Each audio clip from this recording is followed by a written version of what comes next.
Thank you to all of you for attending, and the Creative Mornings team for inviting me out against my, well, certainly against my predilections to come out from my shell and speak a little bit. There's a reason why I chose the silent medium of sculptures, because that's a sort of a comfortable place for me to think and work. But all of that said, such things as this are good for you, aren't they? And I very appreciate the Creative Mornings manifesto and the welcome that represents. I thought what we would do here today, though, is to I guess present from that my mother tongue, the language of images, which I generally speak in 3 dimensions. And then we would do a quick studio tour. That's where I'm coming to you from today, with my camera person there, and studio director Sage McGilvery, who's going to walk around with me to try and present something of the flavor of the workspace. But on today's theme of monumental, which of course is a singularly massive and unwieldy thing to encounter and to think about, I'm doing really all I can do, which is to show you a few of the points of contact from my own thinking and working over many years, where I've made contact with that theme. And of course, it is a massive one, and it needs a symposium, not a single voice, to encounter it and to try and work with it. But on that, thinking about that theme, I was realizing that among the most grand and impressive sculptural artifacts that I would have grown up being impressed by as an aspiring figurative sculptor, and I was that from childhood on. I am still, for that matter, an aspiring figurative sculptor. But those artifacts would have been the grand old granite and bronze markers of the British Empire, growing up in the colony of Canada.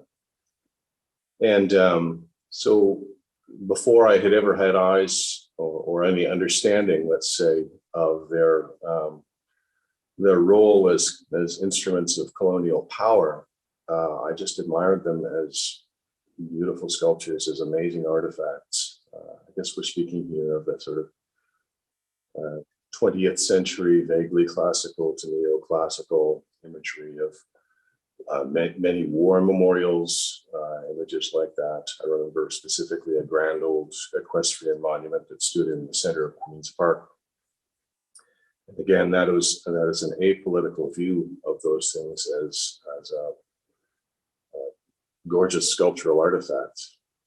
But going forward, say 20 years from that child's eye view, I ended up at the Ontario College of Art, studying under, and I guess further to this theme, some of my artistic ancestors through OCA, where I was instructed by an old fellow called Bill Clemens, who had been a student of Emmanuel Hahn. Emmanuel Hahn had been the great German-Canadian sculptor that designed all of our Canadian currency, our coins.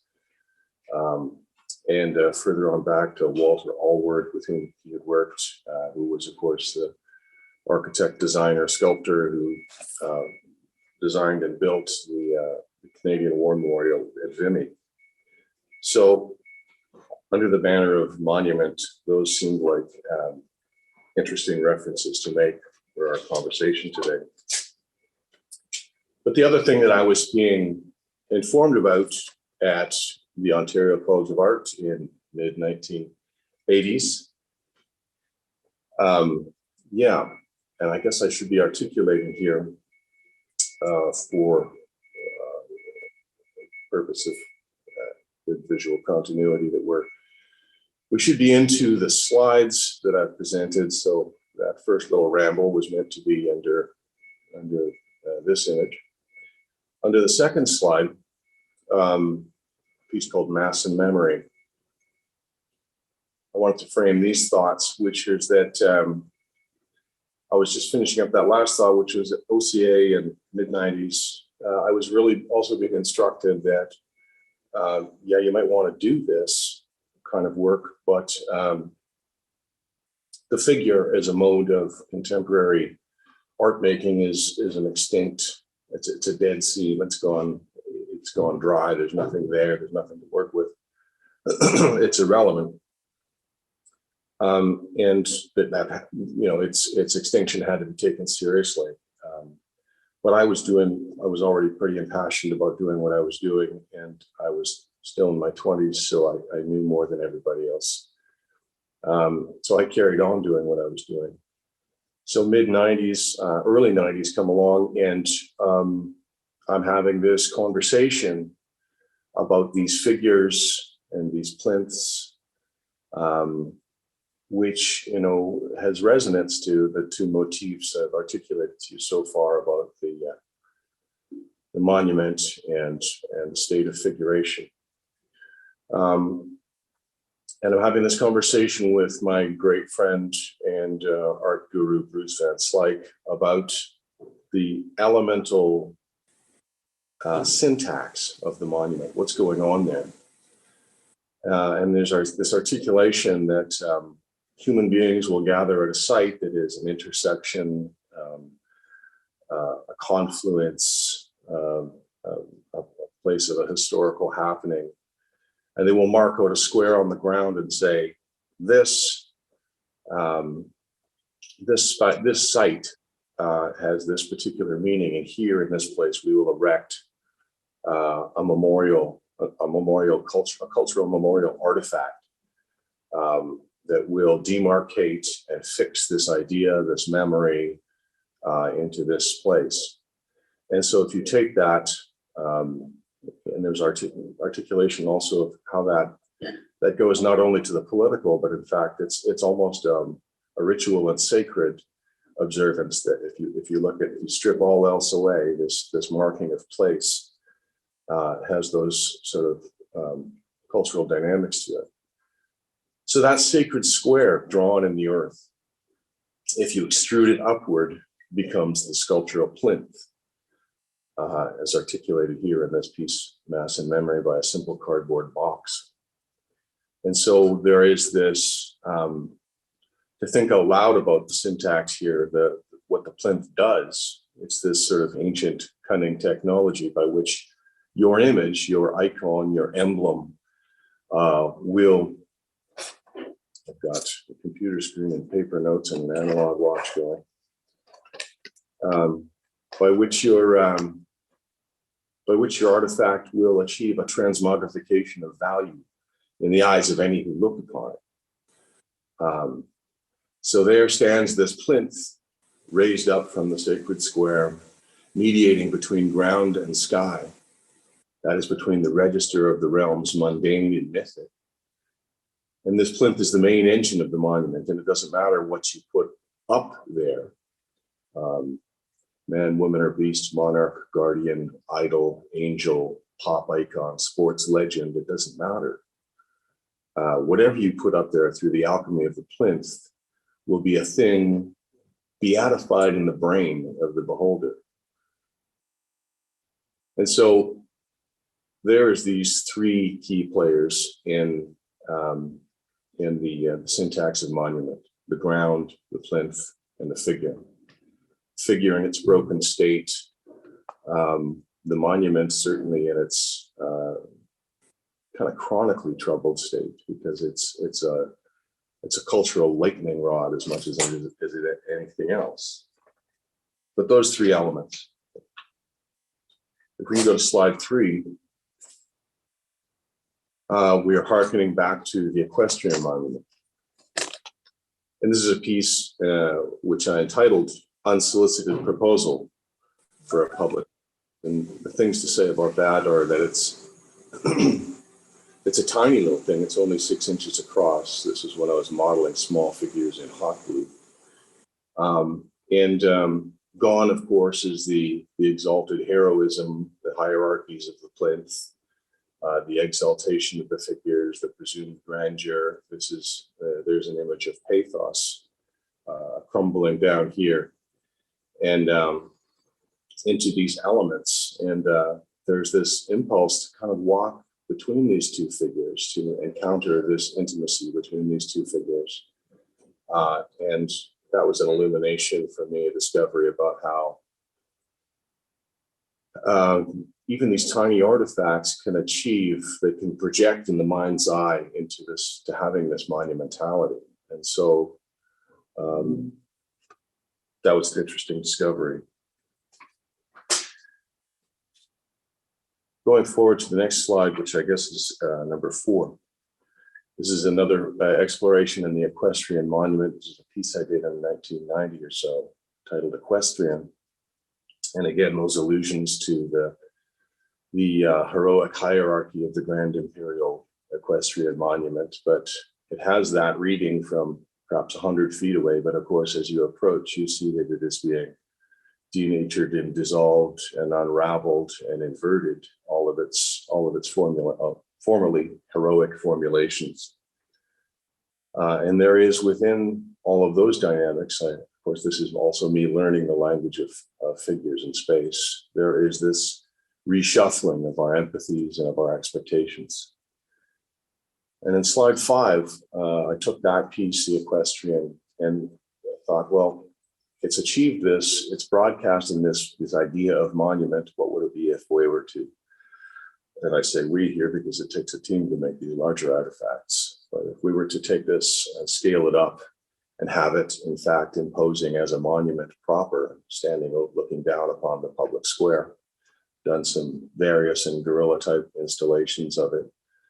But the thing that I learned, as much as it was a beautiful experience artisanally to create this work, it had achieved much of its resonance as an artifact, as an aesthetic artifact at that original scale.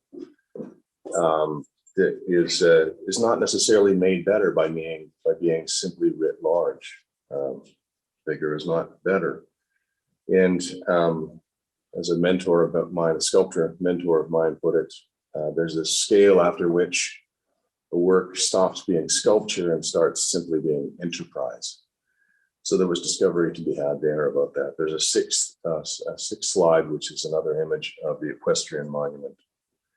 And I make these pieces with my team, and we talk about these things in the making of them, because there's this philosophical attachment to the artisanal mode of creating these images. And so, yeah, it's kind of in the making of them that you can discover anything about them, because of the key, the essential sort of visceral vertigo of the sculptural artifact. You really don't get any sense of it until you're standing in front of it. It has an ecosystemic impact that does not transpose easily into other representations of the sculpture. From here, I'm just going to do a run through a few slides, starting with number 7, that touch on our theme of monument and this syntax of figure, ground, and plinth. These are 2 iterations of one edition work titled Mass and Memory again. So this is the 3rd time we've seen this piece. Different experimentations with that plinth element as a dissolving ground and in some sort of state of liquefaction, I suppose.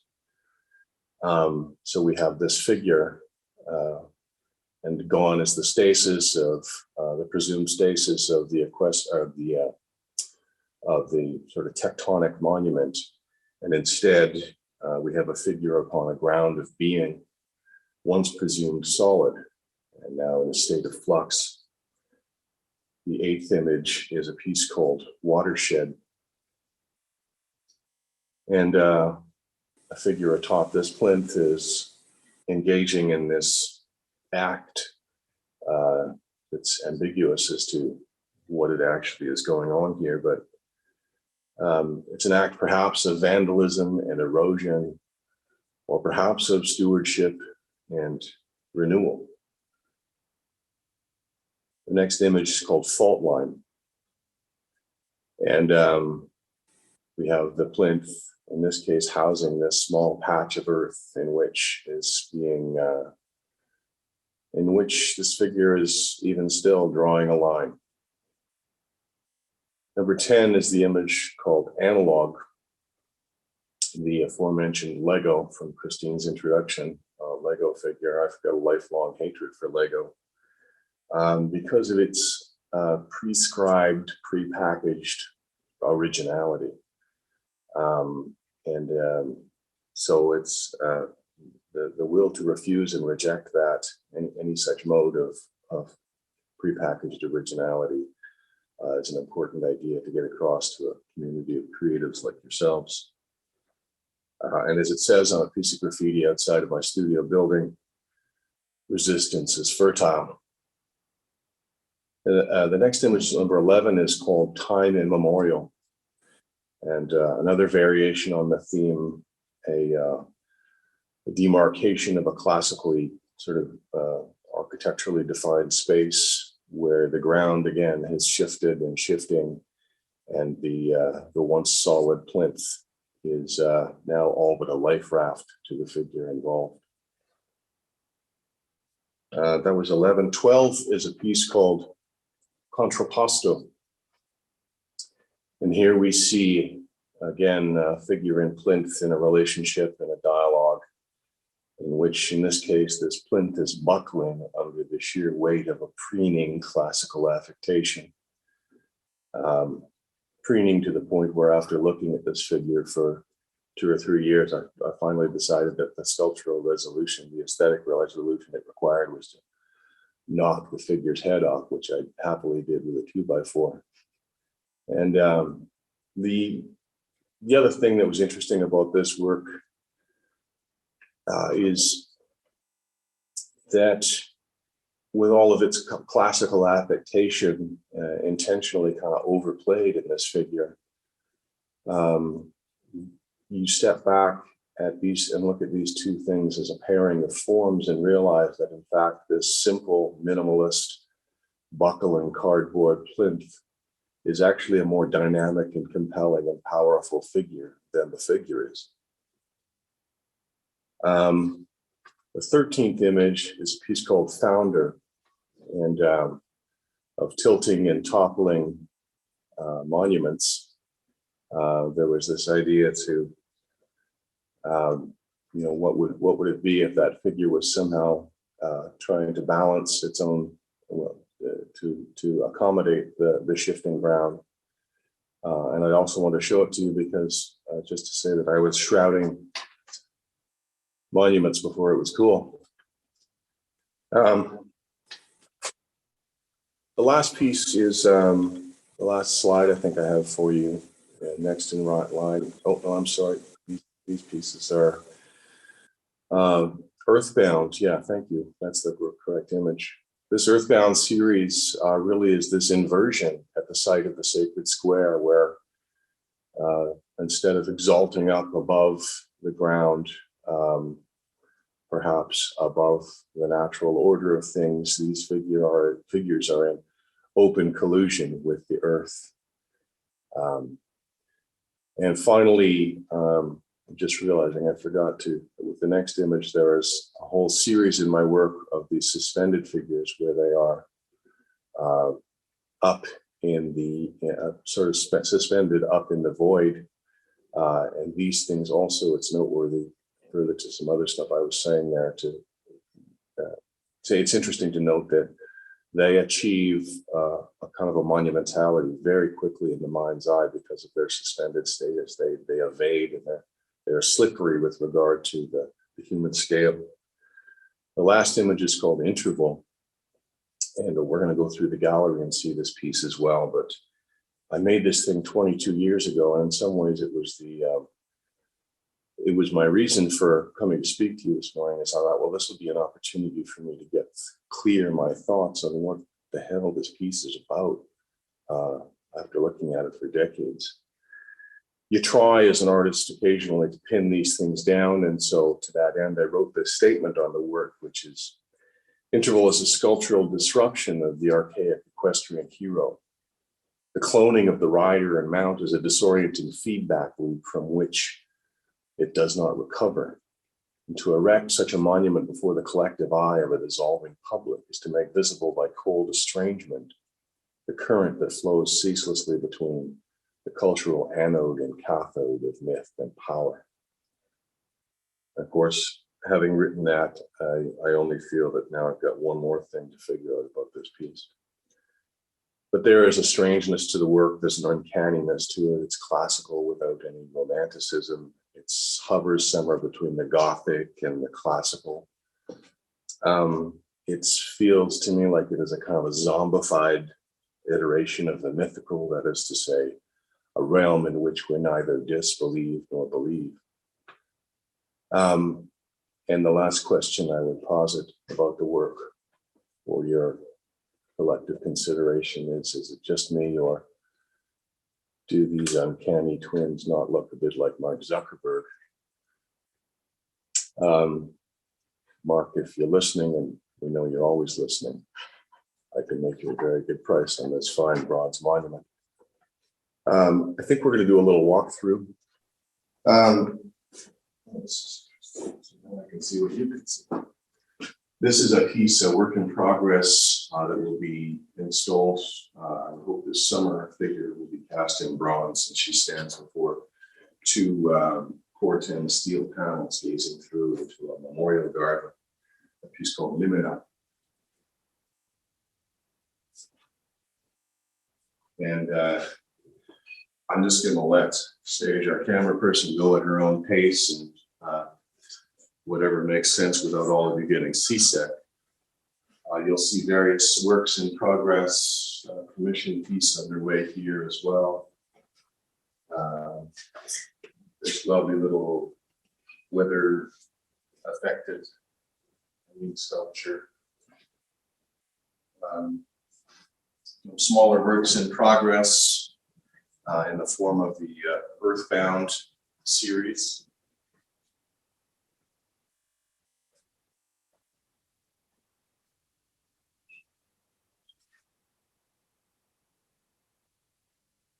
And over this way, you'll see the metal fabrication area. I had a client once come in who was very taken by the conceptual energies in the work, and was shocked to see that the shop was just so earnest that it looks like an automotive shop. In fact, that this is what it takes to create all of these artifacts and the aforementioned many materials that I work in. And letting you all catch up into the gallery proper. And I suppose at this point I should plug the space and say you're certainly welcome to make an appointment and come down and see the gallery, those of you that are in Vancouver. And I hope you'll come do that at your leisure. I believe you can make those connections through the website, which hopefully CreativeMornings will have posted for us. This is a new work just completed, just come from the studios of the gallery in the last couple of days. Cast in cement and bronze, a piece called Millstone.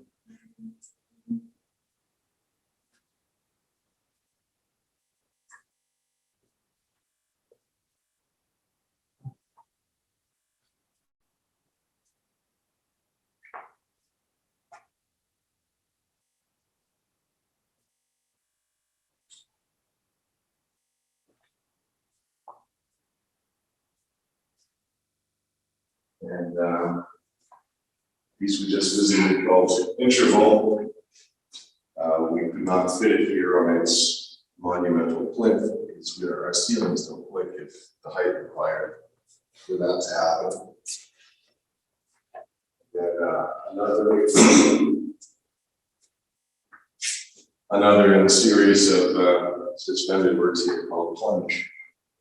And there's always this great joyous shout goes up when we get to hang these things in the gallery, because all of a sudden we see these amazing dynamics of their shadows and how those play, which is not always anticipated. So we can set up back here at the gallery desk and sit down there. I think the echo lends a certain authoritative quality to my voice, and so this would be a good place to do Q&A.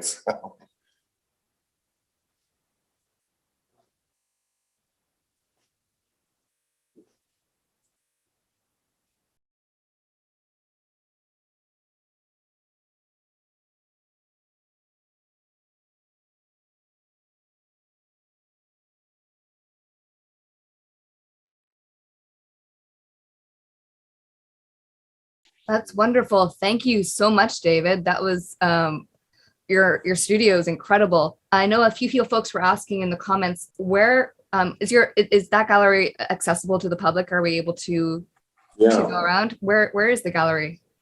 The gallery is 1101 William Street here in Vancouver. 1101 William Street. Yeah. I think we're hooked up through the website for people to set up an appointment and schedule a time and come by under all of the correct protocols. That's fantastic. Thank you. So this is our opportunity. This is our Q&A portion. So if anyone has questions for David, please raise your hand. Also, you can ask them in the comments and I can ask them for you. I'm going to ask one of my own, and then we're going to go. I see Shiraz up in the corner there. My question is just around, how do you recommend that people look at your artwork? Like, how do you look? I'm curious about this because a friend who is actually on HQ Creative Mornings does these experiences called the Art of Looking, where she teaches people how to look at artwork and how to let it kind of carry your imagination. But I'm curious what your thoughts are on how do people take in sculpture? How do you recommend people take in your artwork?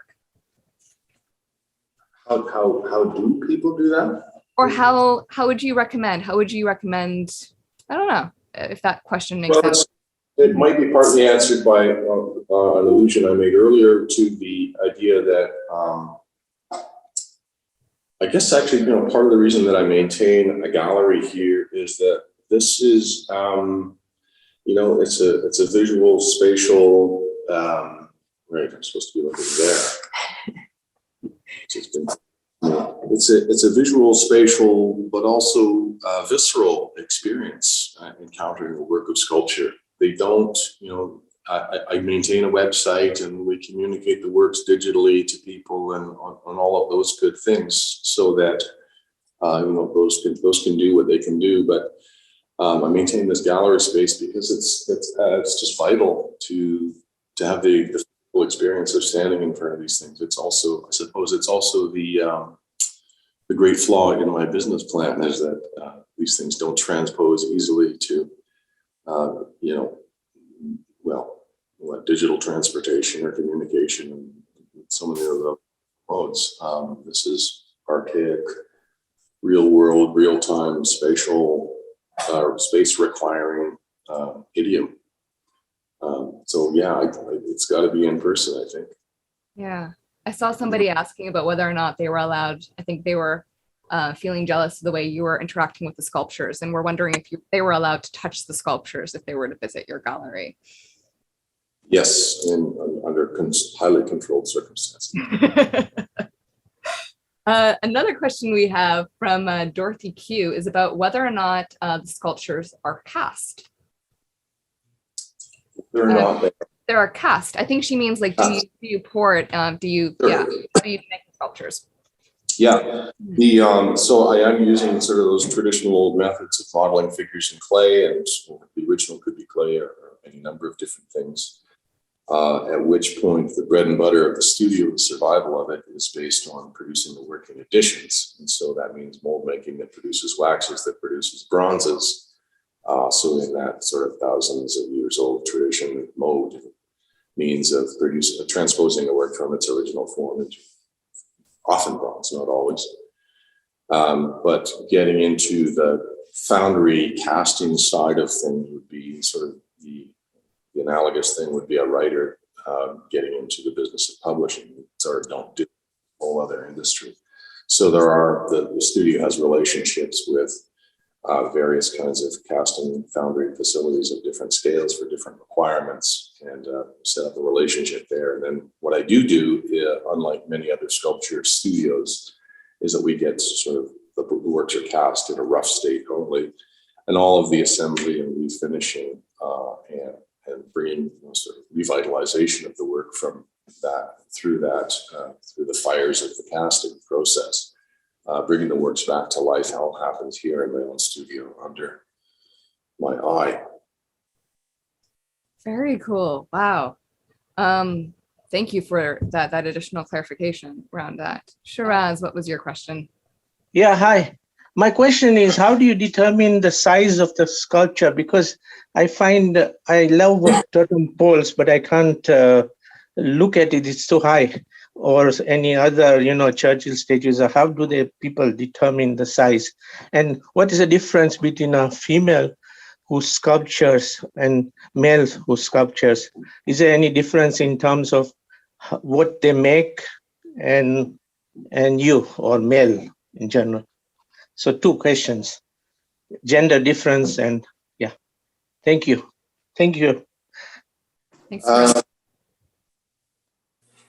Determining of the size of the work, I suppose, is really utterly just about the context of the piece. But as I said, very often these diminutive little pieces that I'm working on, they project into a monumentality, and that's partly by way of these the construction and contrivance and outward growth of these tectonic and formal elements around that nucleus of the figure. So size is not as important as scale from a sculptor's eye, and that's all about contextual relationality.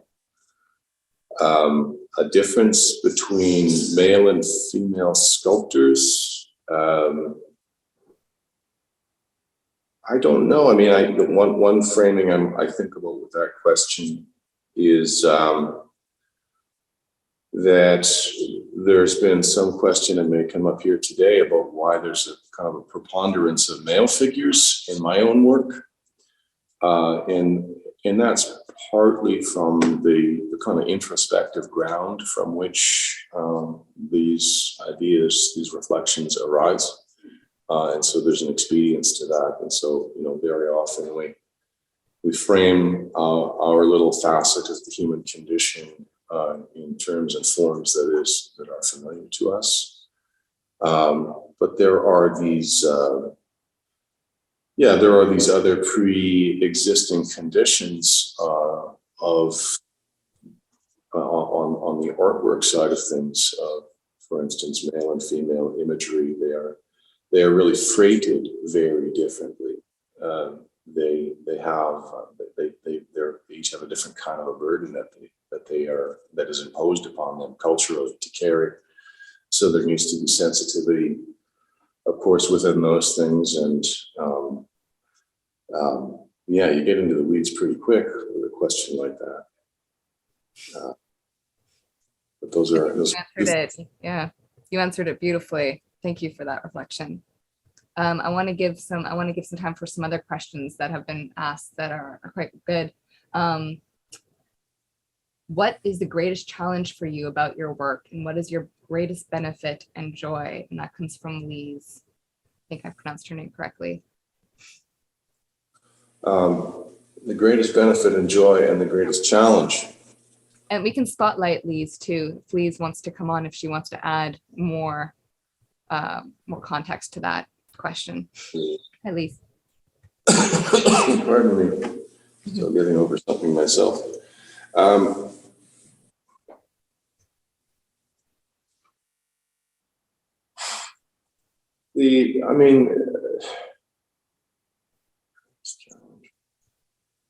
Well, there is. I'll maybe go to the second half first.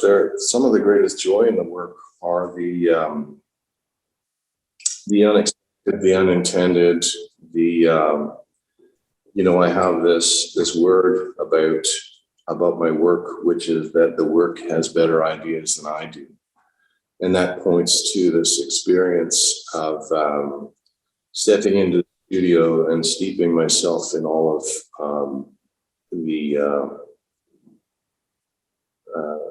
sort of the dynamics and the potential of that space, the space being not only an instrument of work, but a clear open nucleus within which to play and create. So when those cylinders are all firing, that is a beautiful, joyful experience when the work yields more than was sown. You're getting back something more and bigger than your own conceptions, your own ideas, your own intentions. The work expands and explodes outward from that place.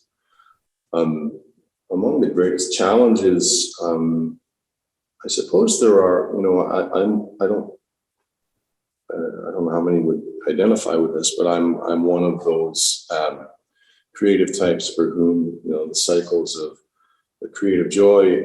I have also to contend with another side of that wheel, which is a sort of a little more on the depressive side, and so there is a cycle, I guess, quite common to artists. That is in its seasons. Let's say February, for instance, where I'm feeling that challenge pretty keenly. But I get reminded to place myself to put myself in a mind space of gratitude, and that's a very good antidote. Thank you for that. Yeah, I wonder if depression or those experiences is something that is common to many of us right now during this. Yeah. Yeah. Of course, yeah, it's been a deranging time.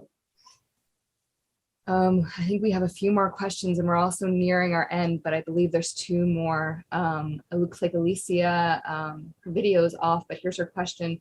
Do you continually explore new materials, and what is your favorite? The Lego one was very cool. That was my favorite. But I also loved the image of you knocking off a sculpture's head. I know that's not a material, but it feels like a creating. But what's your favorite material to work with? I'm not sure that, I guess my mother tongue, as I said, is working in clay. That's what I was doing from childhood on pretty obsessively.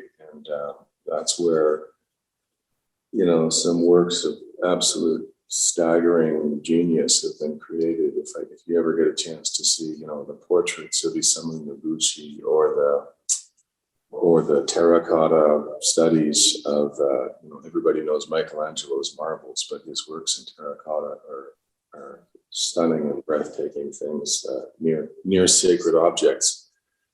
But I have I guess I have a kind of a love of working. Well, maybe frame it this way: something like clay modeling. There's always this working on this continuum, which is towards sort of greater and greater degrees of so-called, quote, use the word realism for want of another term. But when I'm exhausted by, like a long season of work in that mode, I fall over to all of these other very playful materials that are, sometimes it's cast off and detritus and, assemblage of different kinds, things that just break open your own way of seeing and working and thinking, and that present you with sort of fortuitous accidents along the way. So things that militate against any virtuosic notions you might have of artistry.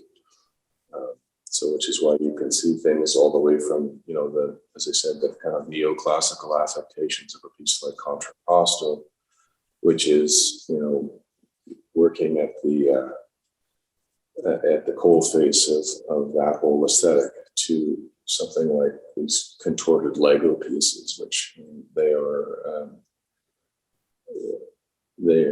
sort of, the one gets I guess maybe they're kind of co-informed each by the other. And so it's that diversity and plurality and the surprise and the surprise of peripheral visions that I like, of changing it up and mixing it up in the way that I work. Change of, what was that last thing you said about peripheral visions? Like the change of. Yeah, and sort of changing it up and being surprised by the things that, whatever. So very often I work on several pieces at once, because the thing that you're working on, it might be doing whatever it is, but it's only out of the corner of your eye that you see what's happening in another piece that you're working on. And that's true also of the materials themselves. You can be enlightened by accident if you